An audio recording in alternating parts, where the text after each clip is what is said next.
Show me your friends and I'll show you your future. In America, married, 2.4 kids with 1.5 dogs. But I can guarantee you, you will never achieve anything greater than your highest aspiration. If you want $1 million, you'll make $1 million, not $1.5 million. If you want 10 million, 100 million, and you'll never exceed that. If you change 1 billion lives, that's a formula to become a billionaire and change the world. Time costs lives. Show me your friends and I'll show you your future. You want to know why you're all f***ed up? Just look at the bums you hang around with. I do what you don't want to do, that you know that you got to do to be where you want to be. Ted Turner just gave his 75th anniversary party on CNN a few months ago. And he makes a couple of comments and he says, number one, and I'm not suggesting this for everybody, it's how I live though. First 10 years of my starting CNN, I slept on my couch. I didn't have an apartment. Bill Gates slept in the office. Steve Jobs slept in the office. And I can go down a whole list. Now these are super successful, mega wealthy guys. I slept in my office.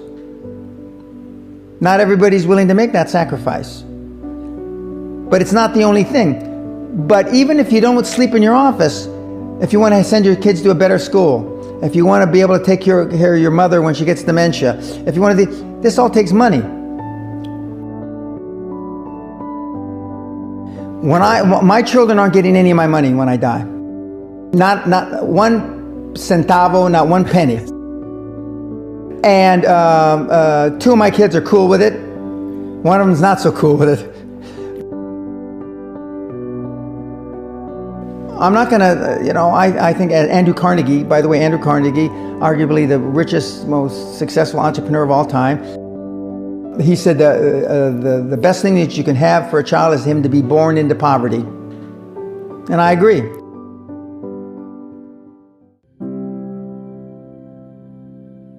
Lack of self-esteem, lack of self-worth. Now they think they have self-worth. They think because they made a few bucks. But in actuality, and when they measure it against the other 8, 10, 12 people sitting around the table, they realize, or they start to question, hell, maybe I was just lucky. Now, all of us, when you're only a one-trick guy or gal, think, was I lucky? Now, I've done it so many times, I know I wasn't lucky. I might have been lucky the first time, but I haven't been lucky the 15, 20, 40, 50. I know that. Okay. But maybe I was lucky the first time.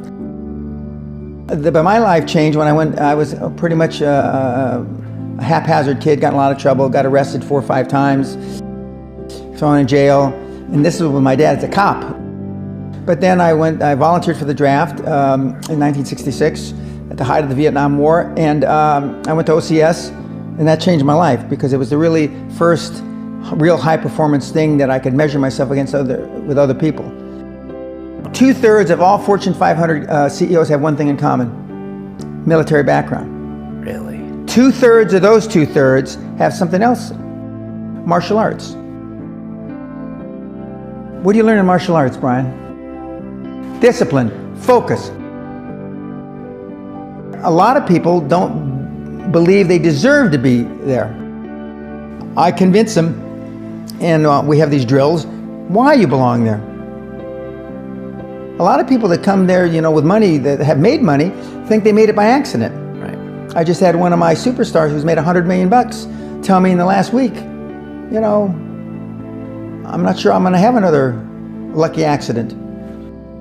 And I said, you did it. I mean, you tried a lot of things. I believe Thomas Edison, I wouldn't have done it 10,000 times. Okay. I would have hired an engineer from MIT to do it.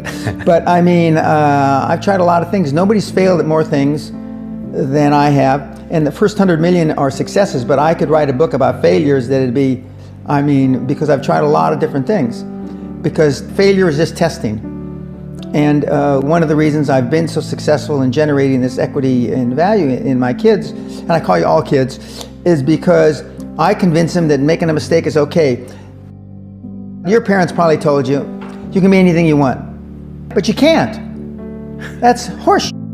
You can't. If it's all juxtaposed. So, but what you tell them is that you can do anything you want that you have passion for, because that eliminates most of the crap. Because most people don't follow their dream. You know, like they say in The Sound of Music, you can't have a dream come true unless you have a dream.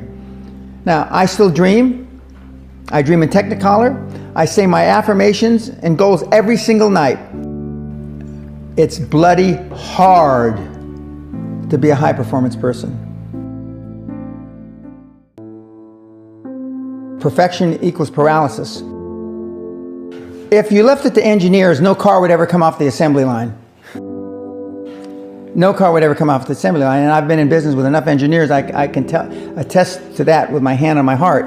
They'd still be trying to make it better. And the internet business is very much the same. The internet kids want to test and test and test, and they want the landing page to be this. Roll it out. The great thing about the internet is your results are instantaneous. If something that I'm overseeing at Concord level, 60,000 feet, doesn't work in 2 days, forget about it, move on. And today at our meeting, now the young kids are, we ran it 3 days, sir, and we closed it down. And they are thinking I'm going to ask why. I said, no, that's fine, next. Because without them making mistakes and without them being allowed to make the decision, they never get any better. And 95% of the time, I know probably better than they do. We're never going to be able to know everything or have them know everything unless they make some mistakes and get comfortable with making mistakes. What gets measured gets accomplished. Without measurement, you're just fooling yourself. Before I had any money, I used to go to the Rolls-Royce dealers and sit in the cars and smell the leather, touch the leather, okay? I went to $1 million houses, and my wife and I would walk through the house, and they'd say, when are your parents getting here, kids? No, we are the buyers. Practice within when you're without. Practice being successful. How many people listening to this today practice being successful today? Through affirmations, through going to the Rolls-Royce dealer, maybe Lamborghini, maybe something else. Right. In my particular case, it was Rolls-Royce. And within a year of me going to the Rolls-Royce dealer, I had a Rolls, okay? Within 19 months of me dreaming and adding it to my goals, a castle on an island, I own Guthrie Castle. 19 months. Okay. Go to stores you can't afford. Go hire lawyers you can't afford. Lawyers will meet with anybody. Accountants will meet with anybody. Go to the big four accountants with a business idea. The first couple meetings are for free. Jettison probably a lot of the people you'll hang around with. If you have poor public speaking skills, join Toastmasters. Do these. If you went to a good school and you're not successful, go to the alumni deals. Okay? I didn't go to a good school. I'm a perfect living example that a lot of trouble as a kid, working class background, my parents, went to just a mediocre university that I flunked out of 3 times before I finally graduated with honors, but and had no money to begin with, $820. So it's all possible. But I devoted myself to feeling successful. I was wearing suits like this before I could afford them. Most people procrastinate because they're unsure, so just do it. And but I've never had a problem just doing it, because one of the things is you learn as a young combat infantry officer is time costs lives. We overanalyze because we're unsure. We don't overanalyze because we are not sure if it'll work or not. We're more worried about, on the emotional side, it embarrassing us.